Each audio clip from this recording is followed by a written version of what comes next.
Hey guys, welcome to Reuel Recommend. Please like, comment, subscribe on this channel where we talk about everything that's new in the world of movies and TV shows. And speaking of new content, you would notice that I did review the Fear Street movies, part 1, part 2, part 3. Part 1, 1994, part 2, 1978, and part 3, 1666. What is maths? Numbers. Um, so this is a very quick video just to give my overall thoughts.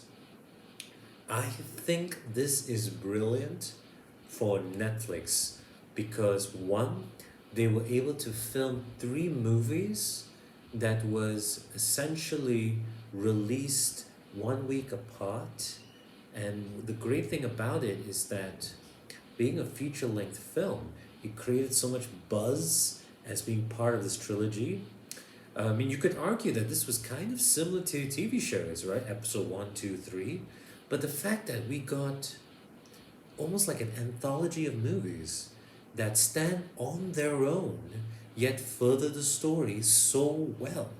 Um, and I think that, horror productions like A24, Annapurna, and Blumhouse should take note of this.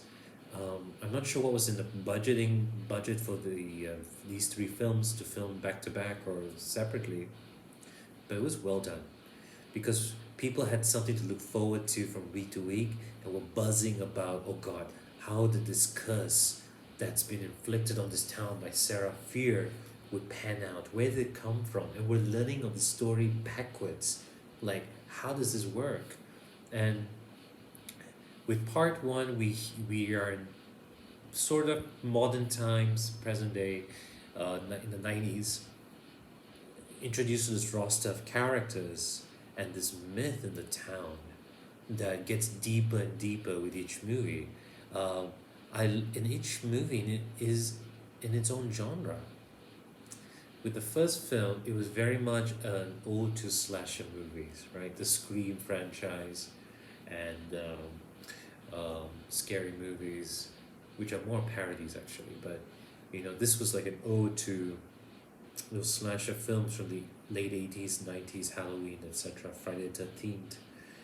And you had part two, which, apart from being an ode to the Friday the 13th style of movies and camp, we get a good family story with the sisters, which was like the heart of that film.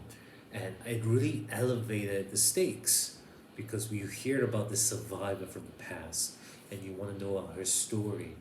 And then this culminates in the third film, which is that the horror fable of perpetuating that this woman was a witch, was actually just the machinations of a mediocre white man who couldn't do anything right and was so overcome in his grief and sought to pursue the superficial facade, had to resort to the devil, devil's help in order to exceed in life, all for the cost, with the cost of the mortals, everyday people.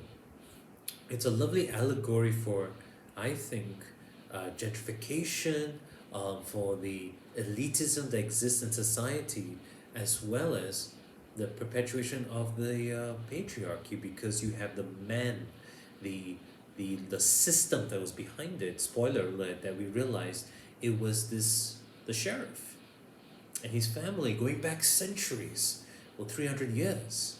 It's almost 6 generations. And that the very system that's trying to uphold the law and peace in the town is actually the one behind it, and definitely gives a lot of allegory to what's going on in modern times today. So I just thought it was a very well made trilogy. I think definitely should be in the discussion for top 10 slasher movies of the of the century. Maybe it's too early to say, but I think they gave the slasher genre more heart. Speaking from someone who doesn't like slasher films normally, we had a great a great arc for all the characters, great story, and in true slasher fashion, they left the ending open, and then I hope they can build on it, moving forward. But yeah, great to see this. Hope to see more of it. And thank you guys for watching. Take care and have a great day.